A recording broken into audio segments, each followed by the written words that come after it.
Сар шиндээ сайхан шинжилж тавтай сайхан хаварчцааж байна уу? Коронавирусын халдварын үеийн 20 цэрийн хоногийн сунгасантай холбогдуулан 3 дугаар сарын 2-оос 4 дугаар сарын 1 хүртэлх хугацаанд сурагчдынхаа хичээл сургалтыг онлайн орчинд хэвийн төвшөнд үргэлжлүүлэн явуулах болсноо та бүхэнд сонирдуулъя.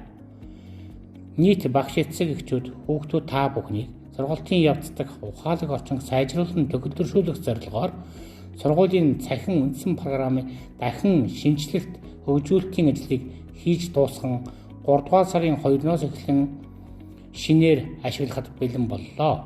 Иймээс та бүхэн англи удирдсан багшаас нэвтрэх нэр нуус тухаараа дахин авч сурагчийнхаа цахим орчинд нэвтрэн теле хичээлийн үзэж даалгавраа хийж багш руугаа илгээх, үнэлгээ дүгнэлт авах, цахимаар холбогдсон зөвлөгөө авах болцоо нөхцлүүд бий боллоо.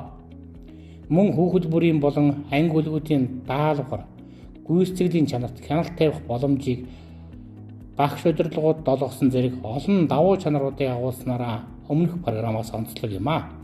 Ингээд хүүхдүүд та бүхнийг сурагчийнхаа цахим орчинд тавтай морилгыг урьж байна. Оюунлаг сургуулийнхаа 1-ээс 11 дугаар ангийн сурагч зориулсан өмнөх 286 теле хичээлээс гадна дахин шинээр 220 теле хичээлийг холбогдох даалгавруудын хамт бэлтгэн доорх хуваарийн дагуу өргүүлэх болно. Мөн 4, 9, 11-р ангийн сурагч зориулсан математик, монгол хэл, түүх, нийгэм, хим, биологийн хичээл тус бүрийн группийн цахим сургалтууд үргэлжлэн явагдах болсныг дуулгая.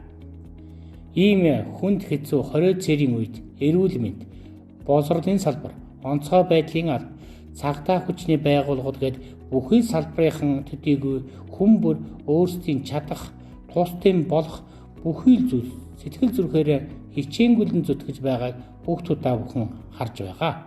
Иймээс хүүхдүүд та бүхний чадах зүйл бол өөрсдийн болон гэр бүлийнхээ эрүүл мэндэд санаа тавьж, сургууль багшнаас өгч буй хичээлүүдийн чанартай хийж суралцах нь та бүхний үүрэг хариуцлага тусдын байх болно гэдгийг дахин сануулъя.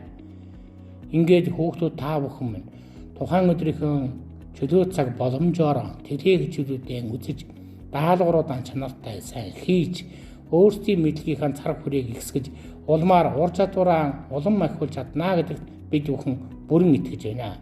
Та бүхэнд амжилт хүсье.